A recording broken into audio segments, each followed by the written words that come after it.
Long Beach, 1964. The auditorium lights were hotter than anyone expected. You could feel it from halfway back, heat trapped under the ceiling, the smell of starch and sweat, pressed uniforms shifting in their seats. Hundreds had come for demonstrations, black belts, judges, men who had built reputations on clean lines and hard strikes. They were waiting for precision, for tradition. When he stepped forward, he didn't look like the others. No embroidered jacket, no theatrical bow, just a lean man in a dark suit, sleeves neat, expression almost casual. A few people clapped politely. Most didn't. He wasn't a tournament champion. Not then. Some had heard his name. Many hadn't. He spoke briefly, not loudly. You had to lean in to catch it. Then he asked for a volunteer. There was a shift in the room, small at first. Chairs creaked. Someone near the front stood. A black belt, solid build, confident walk. He took position inches away. They were so close it felt uncomfortable. No wind-up, no dramatic stance, just a fist held near the chest. For a second, it looked like nothing would happen at all. And then it did. The sound wasn't loud. What followed was, the banners were already hanging when most of us arrived. Long Beach had seen tournaments before, but this felt larger. The kind of weekend where reputations tightened in the chest. White uniforms moved in clusters. Black belts stood straighter than usual. Conversations carried the careful tone of men who were used to being listened to. On the program, his name sat between established champions. It didn't draw attention.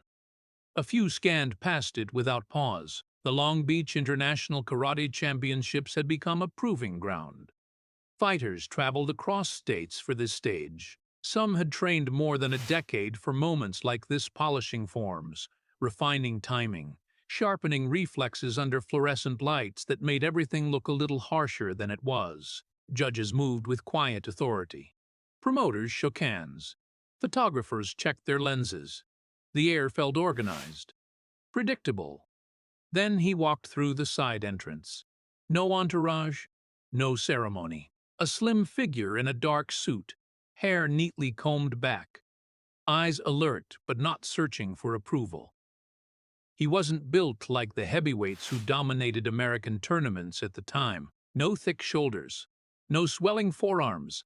If you didn't know who he was, you might have mistaken him for a visiting lecturer. A few heads turned. Not many. Someone near me whispered his name, Bruce Lee, softly, as if testing whether it deserved volume. He had been teaching in Seattle and Oakland by then. A small but growing circle followed him. Students spoke of speed, of strange drills, of a philosophy that trimmed away tradition instead of decorating it. But inside this room, lineage mattered. Forms mattered. Trophies mattered, and he had none from this circuit. That detail lingered.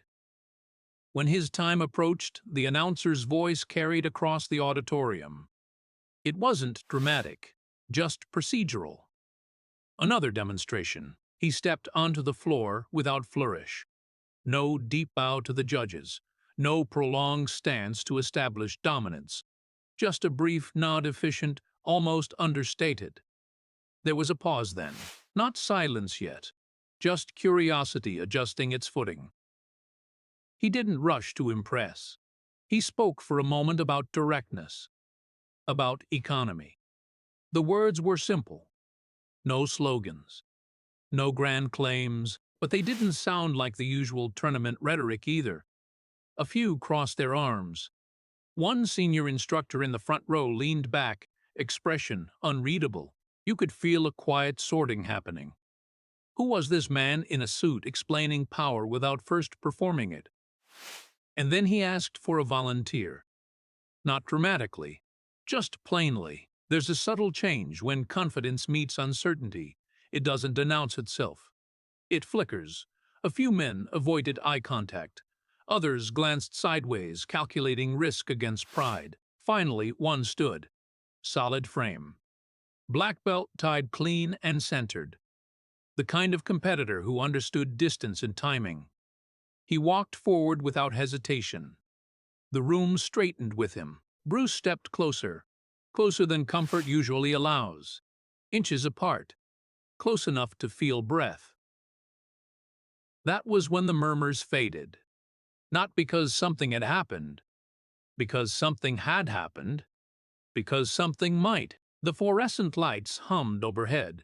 No music, no theatrics, just two men facing each other at a distance most fighters avoid. And for the first time that afternoon, the auditorium felt smaller than it should have. Up close, he didn't look tense. That's what I remember first. The volunteer broad chest, steady stance rolled his shoulders once.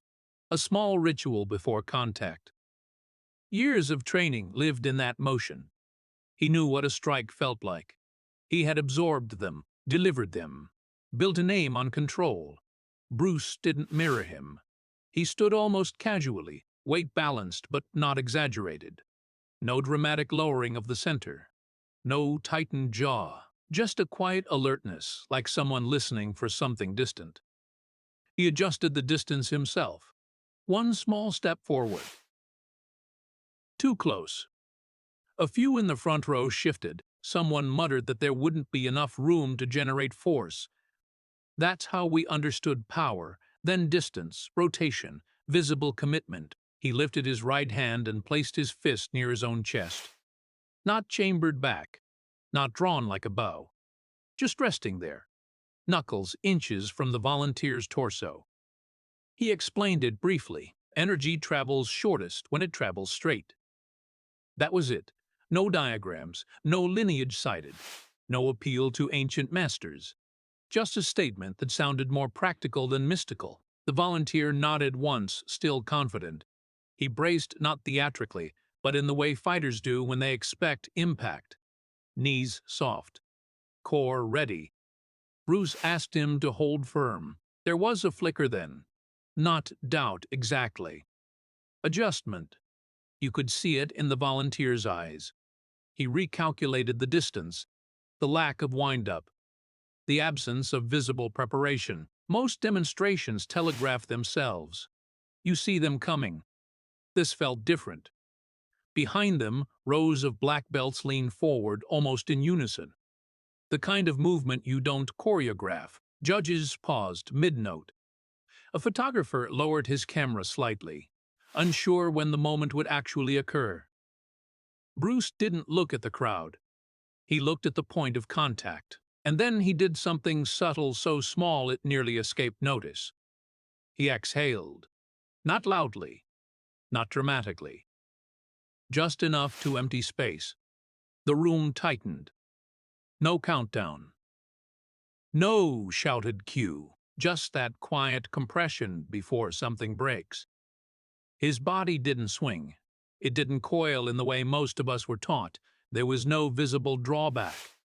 The fist stayed where it was. And that, more than anything, unsettled people. Because if power didn't require distance, what else didn't require permission?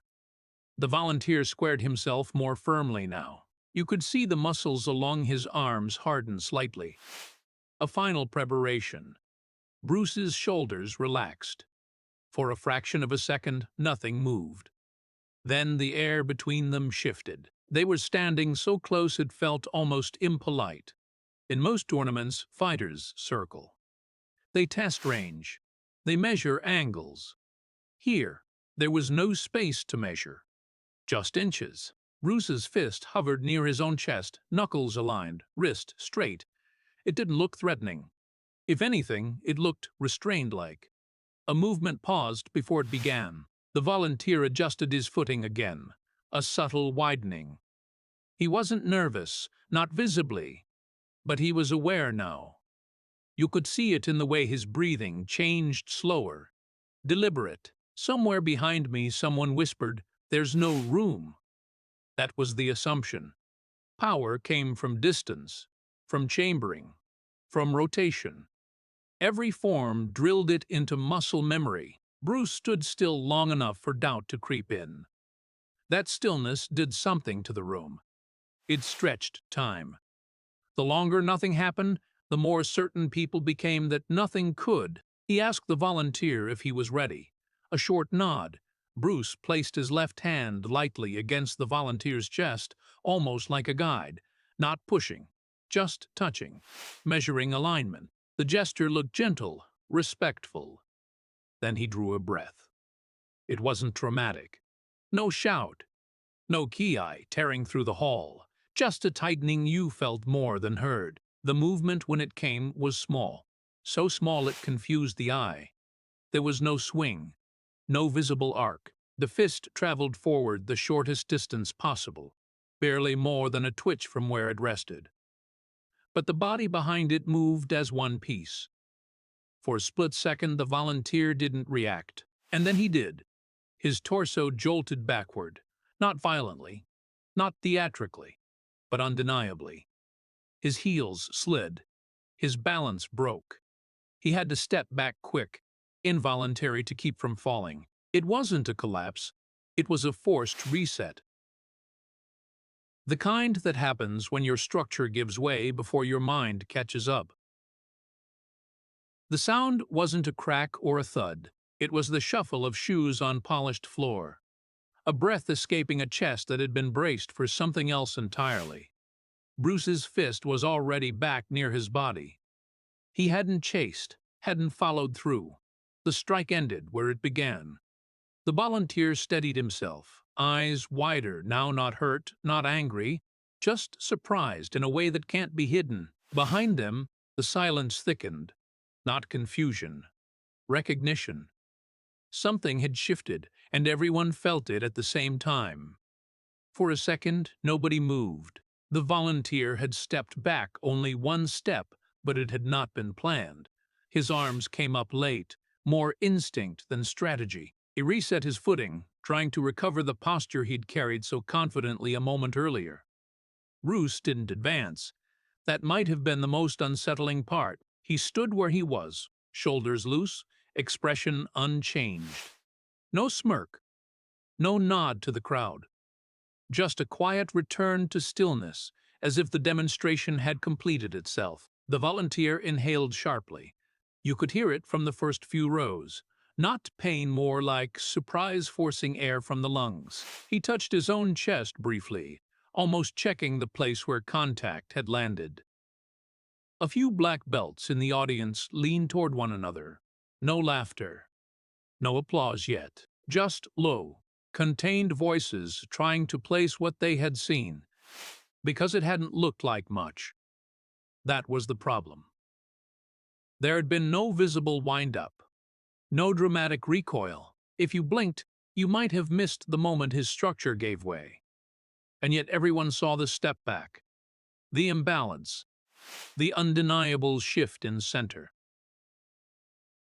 Bruce asked him quietly if he was all right. The volunteer nodded, this time slower. There's a particular silence that falls when pride recalibrates. It isn't hostile, it isn't defeated. It's analytical, the kind fighters wear when they realize a rule they relied on may not be complete. Bruce gestured again and offered to repeat it. A murmur rolled through the room.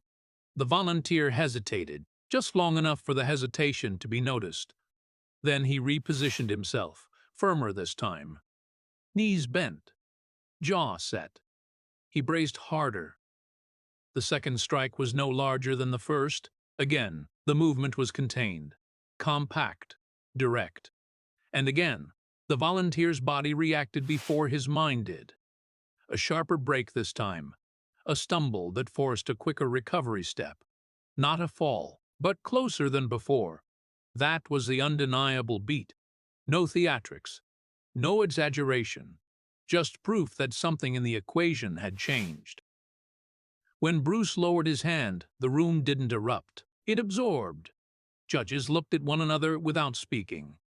A few instructors straightened in their seats, posture no longer casual. The photographer raised his camera again, but more carefully now, as if unsure whether he had just witnessed a trick or the beginning of something less comfortable. Bruce gave a small bow. Not deep, not triumphant, and stepped back. The applause came late. The applause never quite reached full volume. It started in pockets. A few claps near the front, then more from the sides. But it wasn't the explosive kind reserved for high kicks or breaking boards. It sounded measured, careful. People were thinking. The volunteer stepped aside, adjusting his belt before returning to his seat. He didn't look embarrassed, but he didn't look embarrassed in. His shoulders sat differently, now less squared, more inward, as if replaying the contact privately. Bruce remained on the floor for a moment longer. He didn't capitalize on it, didn't launch into a speech about efficiency or revolution. He spoke briefly about structure, about alignment. The words were plain, almost modest. What mattered wasn't what he said, it was how the others were listening now. Earlier, some had leaned back, arms crossed, expressions guarded. Now they leaned forward. You could see calculations forming behind steady eyes, years of drilled forms being quietly re-examined. Not rejected, just tested against what they had just witnessed. One senior instructor near the aisle removed his glasses and wiped them slowly, as if clarity required confirmation. Another shook his head, once not in denial, but in reluctant acknowledgement. There hadn't been a dramatic exchange. No clash of styles, no bruises to show, just two steps backward that no one could explain away. That was enough. When Bruce stepped off the floor, the space he left behind felt altered, not louder, not charged with hostility, sharper. Conversations resumed, but lower. Focused, the kind that happen when a room realizes something small has unsettled something large. A few younger practitioners moved toward the aisle he exited through.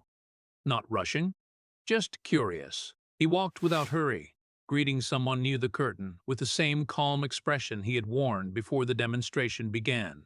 If he felt vindicated, he didn't show it, and that restraint deepened the effect.